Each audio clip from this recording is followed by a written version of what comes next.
Okay, if you are watching this, I really need you to let me know because we have been live. We have absolutely been live. Myself and Maureen for Visible Women on LinkedIn season 1. And then we're quarter way through the conversation. I realized nobody else is live with us because it's not working. So if you can see this live, good evening and welcome to the second restart of Visible Women on LinkedIn. I need you to let me know in the comments that you can see this broadcasting live on LinkedIn. And if you can, please type it in the comments just now because we were having such a good time, Maureen and I. We started and we were having a party, just the two of us. And now I want you to join in the party. So if you can see this and we are coming to you live, let us know. Find a way of letting me know that you can see this.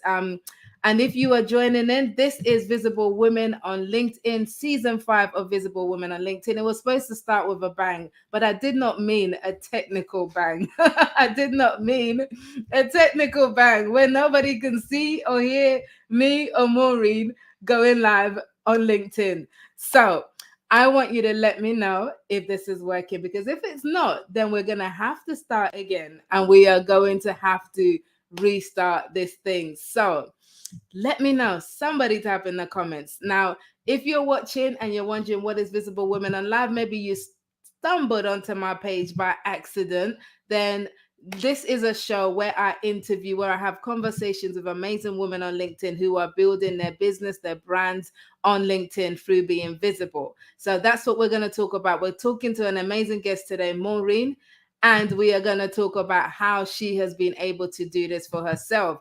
Now, if you can see me, I really, really, really want you to say something just so I know that this is all working okay. If not, then we're just going to go ahead with the live version and we are then going to put out the recording. We're going to put out the recording afterwards. That's what we're going to do. So that would be plan B. Plan A would be to go live. So let me welcome Maureen back to the stage. Maureen, I am seriously hoping that it is that we are actually live and this can be seen beyond just our screens. I hope so. I hope so. But let's do this. Whichever way it goes, they'll see it. Yeah.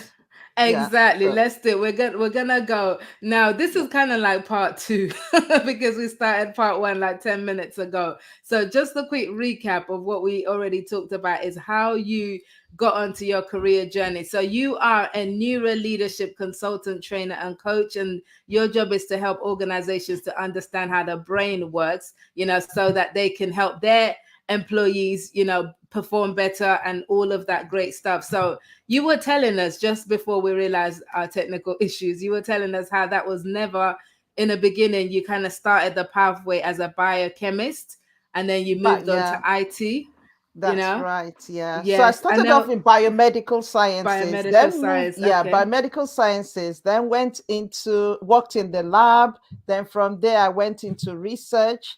And from research, went into lecturing at university or college, as the Americans call it. So I was a lecturer in the university when I then moved into IT. And it was kind of doing both. I was studying the IT, became a Microsoft systems engineer, then decided to just leave lecturing and just go full into it. But then the IT market crashed, and I went, oh my gosh, what do I do?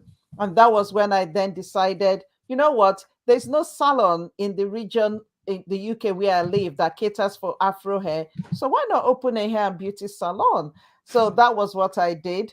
Did a bit of studying to become an aromatherapist, nail technician, but then employed the hairdressers because I knew that, oh my God, there's no way I could do that.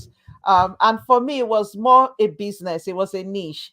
So I did that for a few years, and that was amazing. And I would say that that was the point at which I really got to understand, not so much understand, but get more curious about human behavior, why people behave the way they do, why people, what, when you say things, people hear it differently. I was just curious about what was going on in people's brain.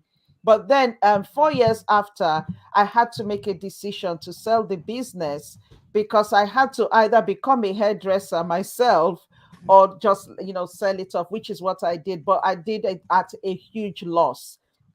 And it really got me thinking a lot because I was at such a low point at that point. I felt like a failure. I felt so vulnerable. I felt it was just such a horrible time. And then I went back into lecturing, but still really thinking about how I was feeling, and just trying to find a way to get out of where I was, of that, I call it a really deep dark place. And because 4 months after I had to close the business, my mom passed away.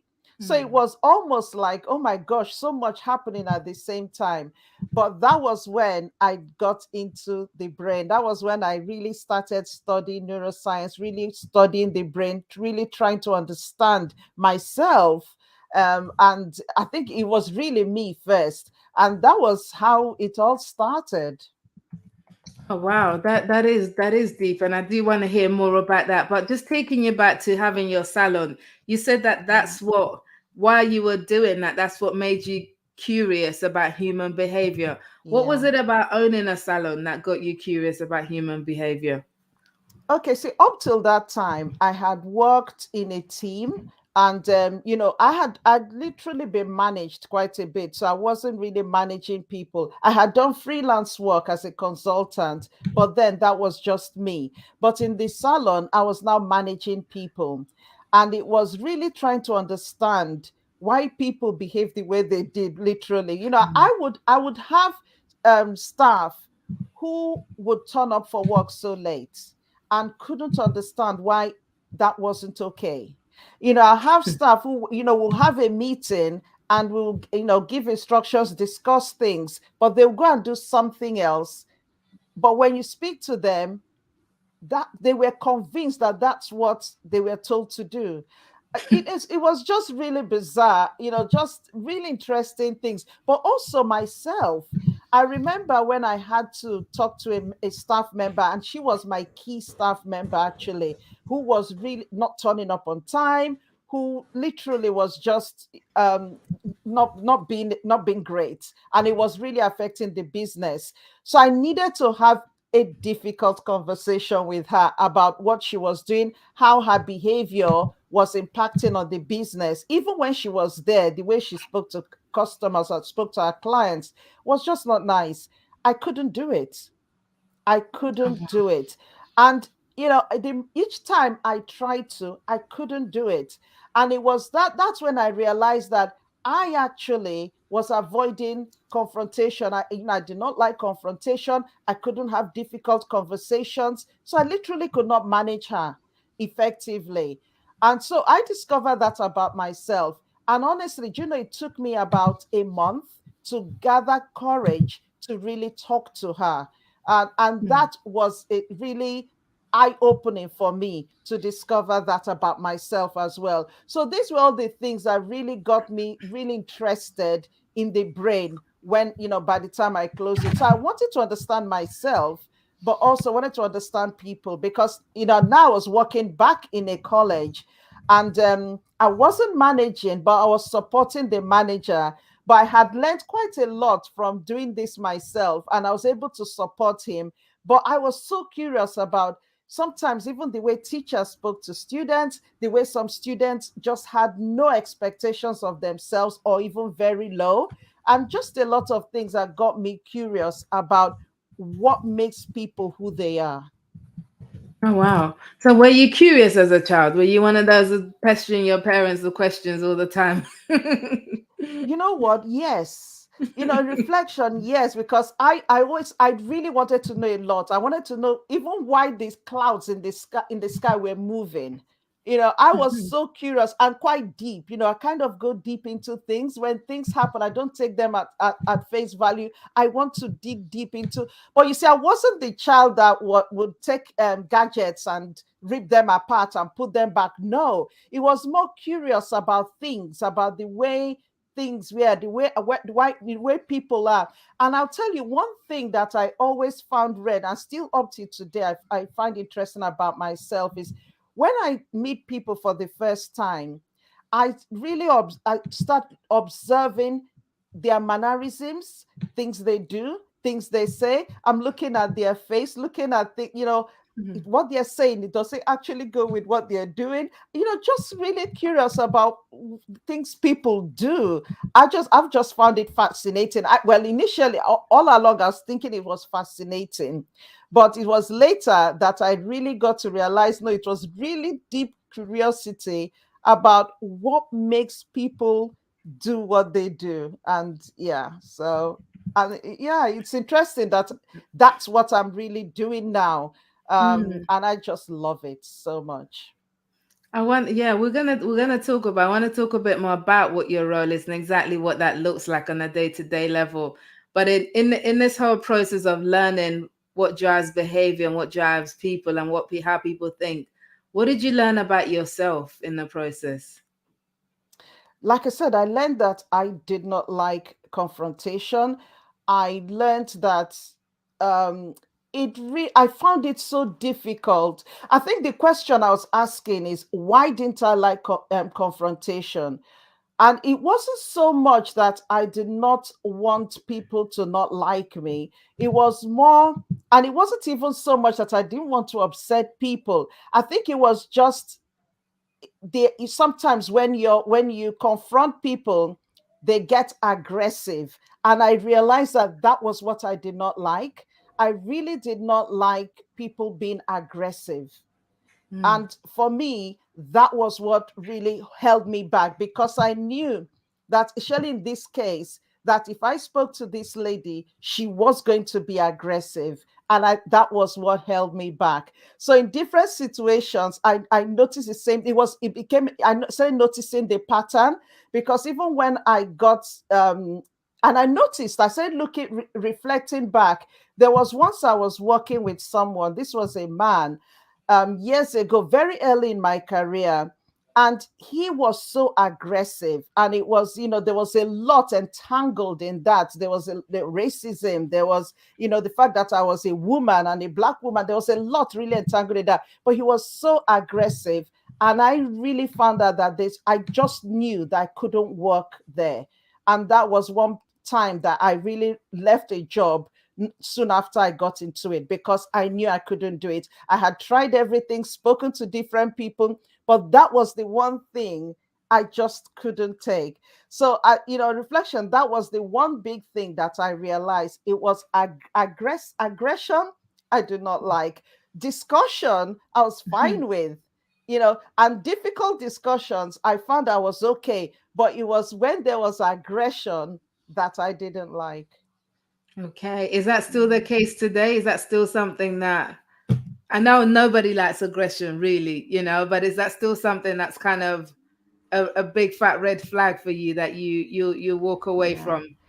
No, no. Now that I've understood myself and understood my brain, I've now worked with myself, really worked myself to be able to deal with situations like that. I think what I discovered, especially when I really got into understanding the brain, is that when people were aggressive towards me, it really triggered my emotional brain. And that was what got me very agitated. So I'll get, that's when my breathing will increase and permission. And I would just literally, my fight, flight, or freeze mechanism kicked in. And I literally wanted to flee that situation. Now I've learned to calm it down. I've learned to, in a way, work with my brain so that if somebody is getting aggressive, I know that, no, this is not for me to deal with. This is the person being aggressive. So I just needed to just stay calm. And when they calm down, we could have the conversation or have the conversation at a different time. But also, I found that a lot of times when people are aggressive like that, it's their way of defense, it's their way of actually trying to get defensive to possibly avoid that conversation from happening.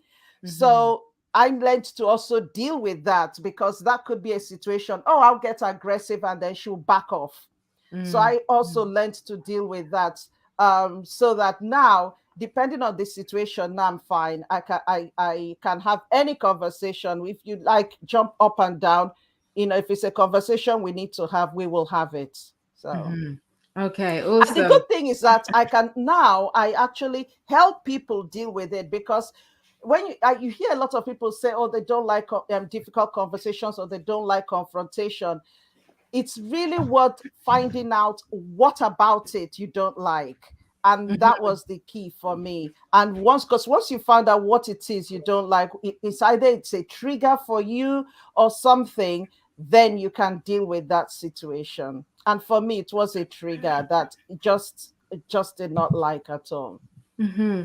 You mentioned that it triggered your emotional brain, so Yeah. that gives me a clue that there's more than one type of our brain, right? So this is your forte, not mine. So Yeah. talk to us. What is our brain, mate? Without going too deep, keep it layman terms. you know, Yeah. what is our No, it's brain really made of? the brain is, honestly, the brain is such a complex but very interesting organ, and it's the one organ that we use all the time, but we kind of ignore the most because we don't see it. And I think that was what I discovered that got me so excited to really realize, because like I said, I had taught at the university, I had taught anatomy, so I had taught about the brain, so I knew the brain, I knew how the brain worked, I knew the brain structure. But there was, what I hadn't connected was that link between what, the wiring in what was going on in the brain to the actual behavior people exhibited, the behavior pattern that people I hadn't made that connection, and I hadn't also connected it to myself. It literally was a brain that you studied. So I think the brain is such an interesting organ. And like I said, we've got the emotional brain, which is deep inside our brain. And then we've got the main part of our brain, the prefrontal cortex, which is, I call the executive part of the brain, which is for in our thinking brain, the brain that we can use to project and think about the future and all that. And the brain is divided into four parts, but I won't go into all that. But the main thing that got me excited, which is what also led me to emotional intelligence, was really understanding that when a stimulus or information comes into the brain, one of the places that really picks it up to scan is that emotional part of the brain, and a particular organ known as the amygdala. So that what it's doing is really searching the brain. And I always use this to my lovely brain to describe it. So you've got the brain here, and right deep inside the brain you've got the emotional part of the center of the brain. So when things come in, what it's literally doing is searching the brain to see if any information in the brain, it's linked to, or any information familiar or similar to what's coming in. And if it is, then it just literally activates that and sends the information to the rest of the body on what to do. And that could be a case whereby you need to flee from something. And the whole purpose of what the brain is doing, all it's trying to do is to keep us safe, is to Mhm. protect us. So what it's scanning for is this information coming in. Is it a threat, or is it something good, a reward to us? And if it's a threat, then what it wants to do is to keep you away. And that is when it then activates that stress response, so that we then have, the feeling that goes through our body, the adrenaline that is going through our body to enable us get, uh, build our muscles to be able to run, activate Mhm. the muscle to enable us run. But the interesting thing is, when this emotional part of the brain is activated, one of the places it goes to take energy from, oxygen from, is the prefrontal cortex, which is our thinking brain. So that means that when it's activated, we can use this part, we don't use that part of our brain. And that is why most times you tend to find that when people are really agitated or really stressed, you hear them saying, I wasn't thinking straight. I said it, I wasn't thinking about it. And another example I give is when you going for an exam. In fact, this happened to me. I went for an interview that I had prepared so well for, and got into the interview, and they were asking me all these questions, and I literally could not remember any because I was so nervous. So my emotional brain was so activated at that point. As I came out of that interview room, before I even got to the lift to go back down, all the answers kept flooding back. And Mm-hmm. that is such a typical example of what happens when the emotional brain is activated. So for me, that was what I then realized, that, okay, so that means that if once people really understand themselves, understand what triggers them, understand what, is a threat to them, then we can start the process of rewiring the brain. Because in the past, the information we had, even I had taught it, that the brain you have, the way your brain is formed at about the age of 25, that's the way it will be for the rest of your life. So that means that the brain doesn't change. That was the information we had. But now we know that that's not true. Now we know that the brain can keep rewiring itself. The brain can keep changing, for the rest, for all our lives. With that information, that means that, come on here, even things have been wired into my brain from when I was a child. Now I know that I can change it. Things that Mm-hmm. have gone into my brain from what my parents said, or what I saw them do, or what teachers told me, or what I had seen in the environment, that have made, created the beliefs and values I have. Now I know that I can change them. So that Mm-hmm. just gives us the power to now do something different, as opposed to being victims of our past. I love that. I love that. And I want to talk about how this rewiring process happened. But on that emotional brain side, because you hear this a lot, that most people buy from emotion and not logic. So we tap into the emotional side of our thing, and marketers exploit it, so they draw on your emotions to get you to make those emotional decisions. Is that actually accurate? Is that true, that that's how we are in general as humans? We use our emotional side more when we're making those purchasing decisions. It is true, because you see what happens is that when it's the emotion, because once the emotion is strong and once the emotion is activated, like I said, that emotional brain, remember, it's so powerful that once it's activated, you will do things without thinking about them. And that is why, really, when you see people, I've been to talks where, everybody, you're really hyped up, and then you're told to go to the back of the room with your wallet, and you're not thinking, and before you know it, you spend thousands of money. So, it's that emotional brain that they really get to, because at that point you're not thinking, you're kind of going, it's that emotional, that, yeah, this is great, I've got to do this. So yes, it's true. And it's the same principle of even when you're setting goals. When you're setting goals, if the goals don't have an emotional connection, if there's no emotional connection, emotion connected to that goal you've set, you most likely abandon it before you even get there. You most likely not achieve that goal. So emotions are so powerful, but the key is to be able to balance it. It's to balance the emotion and balance the conscious brain as well, balance that logical brain. But also, I think the key thing here is really understanding, which part of your brain are you using more, what part of your brain are you using for that information.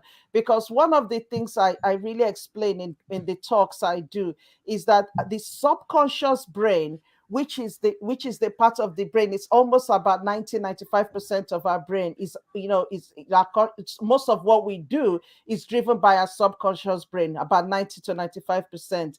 And that is the part of the brain that we don't have to think about. It doesn't need us, it doesn't need that logic at all. It literally just does it. And that's the way the brain can conserve energy. So for example, you're driving on a route you've driven so many times, you don't need to think about where you're going. You can even be in deep conversation with someone and not even pay attention to anything and get to where you were. I've driven from my house to another town, and got there, and I was meant to be in a completely different town before, and that was totally my subconscious brain. So it's really understanding that, and understanding that, okay, most times what you need to do is to just pause and get the thinking brain back into gear, so that you can then make those decisions, ask the questions.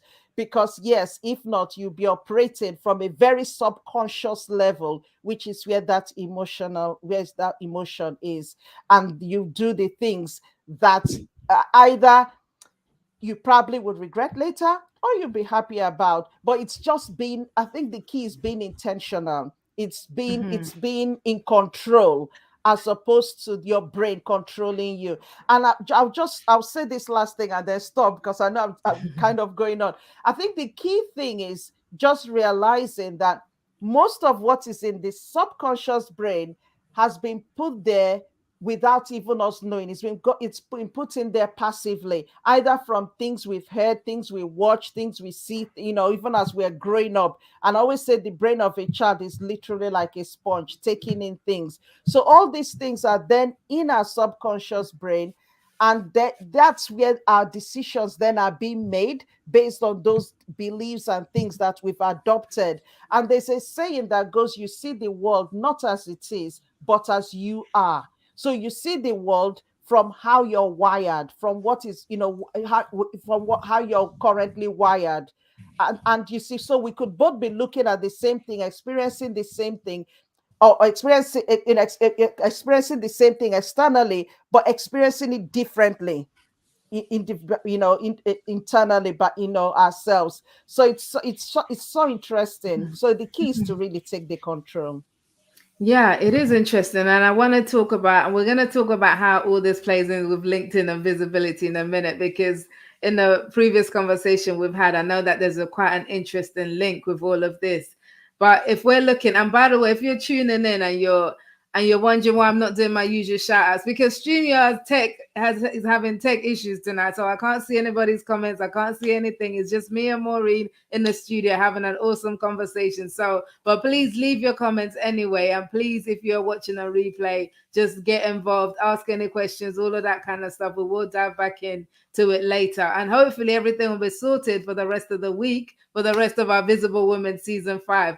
But okay, so going back to what you're saying, Maureen, I'm interested in this idea of rewiring the brain, because yeah, you're right. Most of us have been taught by a certain age. In fact, I've even heard something like by the time you're 7, everything is formed, and if it's so, all parents are rushing to get all the stuff into their kids by the time they're 7 years old, and it's not true, is it? It's not. We can rewire our brain, as you said, but how do we do this? Is it a process of personal development? Is that how we do it? Is it by reading books, listening to podcasts? How do we rewire our brain? It really depends on who you are. You're talking of children now. And I think one of the great ways to wire or rewire children's brain is what you tell them. The conversation you have with them, because that's going into their brain. And yes, as kids, when they take in things quickly. So their brain wires so fast, faster than when you're an adult. And that's why, as you're an adult, it will take you a bit longer to rewire than a child. A child will be able to rewire it quickly, because the connections in their synapses and the connections in their pathways or their neurons are quite, agile and quite fresh. So it's easier. Now, as you get older, it will take more work, mainly because, one, you're probably going to be creating new wiring, or you want to get rid of the old one. And one of the best ways to do it is to focus on what you want. So when you focus on what you want, that's what you're then doing, is creating new pathways in your brain. And I give the example that when you're walking through a wood that has no path, that has no pathway, when you start going along that path, you might even get lost. You wouldn't know where the pathway is. But the more you keep walking on that path, or people keep walking on that path, then suddenly there's a path formed within the woods, so you kind of know where to go. And that's what it's like. So it does take time, it does take effort, but it can be done. And the key thing is to really pay attention to what you're saying. Pay attention to what you're also taking into you. And one of the things my son said to me was that, gosh, you talk to yourself so much. I said, yes, because I have to really rewire this brain, because there are some things that even come up in my brain, that come up into my own consciousness. And I go, no, we're changing this thought pattern, or things that I say, and I'm going, oh, gosh, what, do I really believe that? No, I've got to change that. So it's really paying attention. One of the key things about emotional intelligence, the first thing is awareness, self-awareness. So it's being aware of your thoughts, being aware of your emotions. So when do you start getting really emotional? When do you notice that adrenaline pumping through you? So pay attention to your body, pay attention to your thought process, pay attention to what triggers you. What is it that people say that upsets you or really gets you agitated? Start paying attention to those things, and then that's the process that you start changing them or creating a new thought process or new belief pattern. That's the key.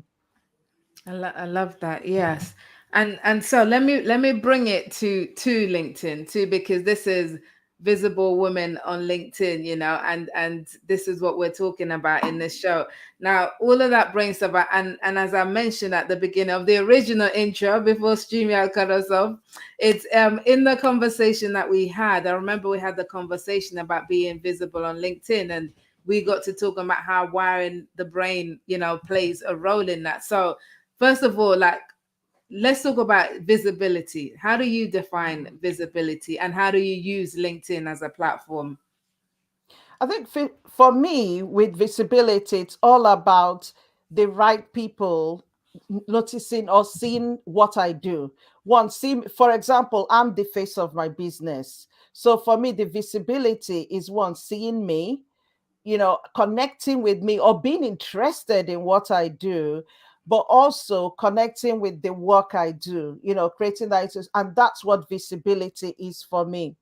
And how has LinkedIn helped? One of the things about social media in particular, and I use LinkedIn. LinkedIn is my main platform that I use.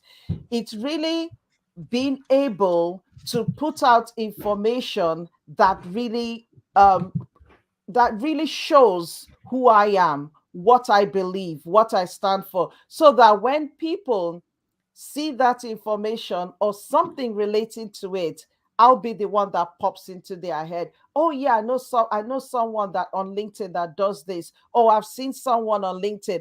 That is what visibility is for me. And it's really being able to do things that will wire into people's brain, because the more they see me, the more they hear what I do, then I know that it's wiring in their brain. And when they need my services or somebody else does, then they will remember me. Yes. The word that comes to mind for me is brainwashing. you know Now, that's often used in a negative concept, Yeah. particularly in religious concept. You're brainwashing somebody, but essentially, are you saying that we ought to be brainwashing people on social media platforms into, so that we can, I guess, create that lasting impression with our brand, and for them to remember what we do with our businesses? I won't call it brainwashing. What I will call, you say, because for me, like you said, brainwashing is kind of, you're taking, in a way, sometimes in a negative connotation. But what I'm doing is putting information, is kind of putting information out, because at the end of the day, for example, I use myself, what I put out, somebody, it might not interest some people, and I know it doesn't. So but the people that find it interesting, or that draws their attention to it, will then want to look at it and then go, this makes sense. And also, one thing that I find that, well, for me, that is so important, is that when I'm putting the information out there, it's actually helping them. They might never speak to me, they might never use my services, but let it really help them in whatever area that they're in. Let information, that even if it's a quote I put out, let it be a quote that somebody can take and go, and it will help them that day, or help them in something that they're doing. So that's the key for me. So it's not so much about them being brainwashed that they use my services, but also that they get the information and they can use it, or even give it to somebody else that would benefit from it. Yes, no, I get that totally. So it's like you're coming from a place of service, you're serving your audience, and then if business comes out of it and it does for you, then great. But ultimately, you want to serve first. Is that correct? it is that. So it's service, which is the first and foremost thing, and the service is a case that I'm giving, and sometimes I'll get back. But the whole idea is that I'm giving, and I know I'm giving a lot, and but also it is a business.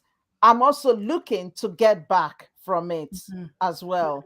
Um, and the thing about it is that the getting back would really be people that want something deeper, that want more.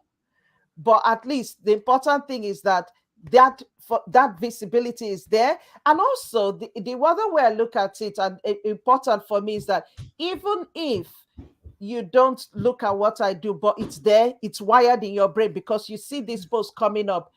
The day you need it, it might mean, I'll go and listen to her video. I'll go and listen Mhm. to her podcast. Oh, I need Mhm. to go and look at her post. I think there was something she posted 6 months ago, a while ago, that might help me. That is what visibility means for me, because they remembered, they went. I might never meet them, they might never contact me, but it helped them. And then the Mhm. ones that want deeper work, that want to connect, want business, or really want to do work with me, or what, or need help, then they will contact me, which is the great part of it as well. Of course, of course. So visibility in a sense allows you, allows you to kind of show up. You're showing up on a frequent basis and you're wiring or rewiring people's brains about you, essentially, about what it is that you do and what your services are, whatever it is. So this whole process of rewiring or wiring, whichever is happening, for the individual, how long does that take, would you say? How often do you have to show up, and for how long before someone's brain starts to get rewired towards you in a positive way? Okay. In fact, when you say rewire, their brains are being rewired. Most their brains are being rewired for themselves. It's not Yes. for me. It's for themselves, because. But the thing about it is that nobody can rewire your brain. I can put out as much information out there. You can read it every single day, and nothing would happen. You need to want to, you have to, do the rewiring yourself. You've got to take it in, you've got to use it for that process to happen. Because if not, all you're doing, you just read it. In fact, it's an example is that you can have all the books in the in your library, go do all the courses, but still be the same and nothing changes. So you've got to really be able to take that information and use it. So even when people come to my academy and do training, and I always say it, just doing the training and reading, going through the videos and looking at the worksheets, is nothing is going to happen. All you have is a very good library in your brain. It's when you use that information, put it into practice, because what you're doing is changing behavior patterns. So as you're rewiring your brain, you're then changing behavior patterns. So it's the follow through. And that's when you can see the true transformation coming through. So your question in terms of how long, it really depends on what you're actually rewiring or what you're wiring. If you're coming from a place that you've got this embedded behavior that has been there for years, and you've got to create a new one that will now become your new default, then that will take that would take a while. And one of the things that science says, that it takes about 21 days to create a new wiring, and maybe another 20, another 100 days for that new wiring to become embedded. I always say that, you know what, keep going till it becomes effortless, because Mhm. we are so different. So keep going. When it's effortless, then you know that yes, you're there. Because if you stop before that point, when something happens and you're in that subconscious level, it will go back to what it's used to what it's known before. So you want to keep going till that new pattern becomes your default pattern. So because I know we're rounding up time wise. So you're saying keep going till it becomes effortless. So that whole effortless is a mark that you've now rewired your brain. Is that correct? Am I understanding that correctly? Yes, yes. So when it Mhm. becomes effortless, then you know that yes, you're there. You've gotten to the place, and you would know. And the example is when you start exercising. When you start initially, it does take quite a lot of effort to keep going. And if you stop within a few weeks or months, then you have to start all over again. But it gets to a point that you can't do without exercising. It gets to a point that you've got to exercise because it's become you. It's become part of it. It's your default. That's what I'm talking about. So when that new behavior pattern becomes, whatever it is you're doing becomes effortless. And I'll give an example. When I started doing podcasts, one of the things that I did not like was editing, and it was a real chore. But the more I did it, now I'm fine. I can sit down quickly and edit a podcast in one sitting. I couldn't do that for a very long time. So I had to create that new behavior pattern. And it took me, for this time, I had to really set myself the task of just sitting down for 5 minutes, 5 minutes to edit. And I couldn't do it. I'll reach for my phone, reach for everything else within that 5 minutes. And that's how powerful our brain is. But you've just got to keep going till you get to that new, literally becomes easier and becomes that effortless. Then What I'm hearing, obviously, with my LinkedIn visibility bias hat on, what I'm hearing, and I'm speaking to you right now. So this is for, and you can correct me if I'm hearing this in the way that I want to hear it, right? So for those who kind of, because I work with a lot of women and a lot of people that want to use LinkedIn. In the beginning, it's a chore. You're trying to yes. understand the platform. Oh my God, how many times do I have to post? It feels like a chore. I have to like put content out. It's so hard. It's so hard.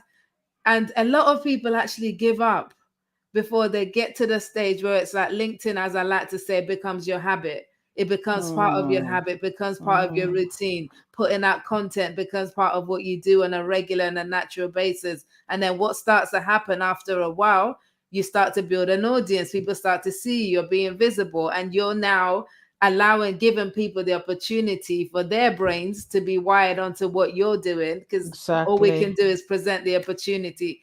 But that won't happen if you don't stick at it long enough for it to become effortless. Would that be a Yeah. correct conclusion?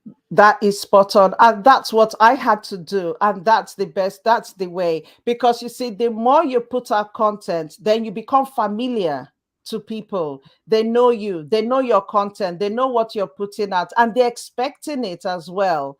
And that's the other thing. And for you, it becomes easier because then you kind of know, okay, this is the content that people respond to more. This is what people want. And then that also feeds your reward system in your brain, that dopamine, because as you're putting it out and people are going, oh, this is what they want, then you want to put out more. But also, it's also being in control, that you're doing what you want to do. You're putting the content you want to put out, so that you're being true to yourself as well. That's very important. But just keep doing what I always say, stay on your own lane, because it's Mm-hmm. so easy to start moving lane. Stay on your own lane, and then you will get to where you want to get to faster. But if you can't start moving lanes too much, or this person is doing this person is doing, then it will get frustrating because your brain will get confused anyway. So it's best to do what you do best. Stay what you want to do that, keep doing it, because as you're doing it, it's helping you, it's helping them as well. The people that are seeing your content, and it just makes such a difference. Yeah. Mm-hmm. I love that. I love that. And I think that's a fantastic place to end on. I mean, this is really a fascinating subject. And what I love is, for me anyway, certainly, I love how you break it down in a way that it's accessible.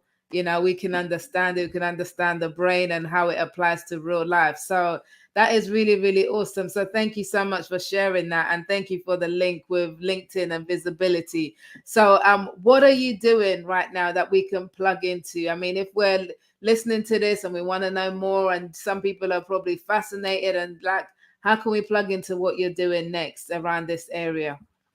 Yeah, I've got actually got a free masterclass coming up on the 23rd of February, and it's the 4 steps to achieve your big wins. And actually, I go into detail about this. And actually, if you're listening to this and you're struggling on LinkedIn or how to really post on LinkedIn or be visible on LinkedIn, that this free masterclass would help you, because what we'll be talking about is those things, because most times when people want to do things, when you've got a goal, you literally just go, okay, this is my goal, this is what I want to do. And that's such a wrong way to set goals or set yourself a goal. The best way is to do it with the way our brain works. And we've touched on some of those things today. The emotional brain, the prefrontal cortex, your thinking brain. You've got to think of how they all work. And then before you set your brain, you've got to identify yourself. Who are you? What do you want? And then before you even get, in fact, I always say that setting the goal is the third step. There are 4 steps we're going to be looking at. Setting the goal is the fourth step, the third step rather. And one of the ways that I always talk about setting goals, a lot of people use the SMART acronym. I use something different, and emotion is on one of them. Emotion is part of it. And then what do you do when it's all done? How do you sustain it, or, to keep yourself going even when you come across challenges and problems, to enable you get to where you want to get to? So yeah, it would be great to have you all in the masterclass. If you're watching this, it would be absolutely great. You would leave with so much information and insights into yourself and what to do. That's fantastic. So that's the 23rd, February the 23rd. And what Yeah. was the name of the masterclass again? Called the four steps to achieve your big wins. The 4 steps to achieve your big wins. Listen, Yeah. connect with Maureen on LinkedIn. Go find her, Maureen Chiana on LinkedIn, and connect with her. And I remember seeing it on your post. She has posted about this masterclass. It's absolutely free. Thursday, the Yeah. 23rd of February. Go and check it out. And if you've got any big goals, even small ones that you haven't yet started working on Yeah. or you haven't met for this year, this sounds like it's going to be the right workshop for you, the right session for you. And it's free, so there's nothing to lose. So go and check it out. Maureen, thank you so much for your time tonight and your wisdom and your brain insights that you've given us today. Thank you for it. It's been amazing having you here to kick off the show with. No, thank you so much for inviting me. I've really enjoyed our discussion. Thank you. Brilliant. Thank you. We will, of course, connect with you. And sorry for the tech problems, people. But if you have any questions specifically for Maureen, please do drop it in the comments. We can't see it through StreamYard, but we will be looking at it through LinkedIn at some point later. And of course, please do reach out to Maureen and connect with her if you'd like to find out more about the work that she does with individuals and organizations. So, Maureen, thank you so much. Have yourself a lovely night. And yeah, we'll definitely stay connected because we look forward to hearing more from you about all this fascinating stuff. Thanks so much, Mildred. Thank you. Thank you. Take care now. Okay, guys, I'm gonna do a quick wrap up. The time and stuff, we had tech issues, but listen, I really enjoyed that conversation. It made me feel extra clever. It made me feel extra clever. I've learned some new stuff that I can use again. But I think that one of the key takeaways that I really want us to have gotten from this, that I got from this, is that stay with it. The brain, if you keep switching, whatever it is that you're gonna do, commit to it. Commit to it for a long enough period for your brain to get used to you doing it, for your brain to get wired in that direction, to create those new pathways in your brain. So whether your goal is to, really start using LinkedIn to build your personal brand or whatever else it is, you need to commit to it for a long enough period for the effects to start showing, for your brain to start rethinking and working with you as opposed to against you. So I think that is incredibly fascinating insight into using LinkedIn strategically. And I really hope that you reach out to Maureen and connect with her if you want to find out more. And of course, attend her masterclass as well. On that note of masterclass, I am also doing go and check out Maureen's masterclass. That will help you to get the goals in place. And then on Thursday, the 3rd of March, I am also doing a free masterclass. It's a LinkedIn masterclass. It's specifically about how you can build a visible and profitable business on LinkedIn. And if you don't have a business, you're like, Mildred, I don't have a business. That's okay. If you want to build a visible brand, and if you're like a high achieving female leader, and you want to advance your career or your business through your brand, through LinkedIn, then this is a masterclass for you to attend. It's called the Visible and Profitable Masterclass. It's absolutely free. Thursday, the 3rd of March. If you go to my website, startbeingvisible.com/masterclass, you will be able to register for your free ticket for this masterclass. Now, listen, I am going to love you and leave you because listen, we are back here all of this week. This is Visible Women on LinkedIn. Season 5 is the final closeout season of the series. So I'm going to be in conversation with 4 awesome women this week. We've had the first awesome guest today, Maureen, and then we've got 3 more, and then the final night on Friday is going to be you and me, and we're going to have a virtual party and do some giveaways. So please bookmark your diary to come back here every night, 7 p.m. GMT British time, at 1 p.m. Central Time, 2 p.m. Eastern Time. Come back here and join us for Visible Women Season 5. And hopefully tomorrow the comments will be working so I can give you some shout outs, But for now, thank you so much for tuning in. And I look forward to seeing you tomorrow, seeing you the rest of the week. So take care. Have a good night. Have a good morning, whatever it is where you are. And we will see you. I'm saying we, but we will see you. Me and my guests. We will see you another time. Okay. Bye-bye now.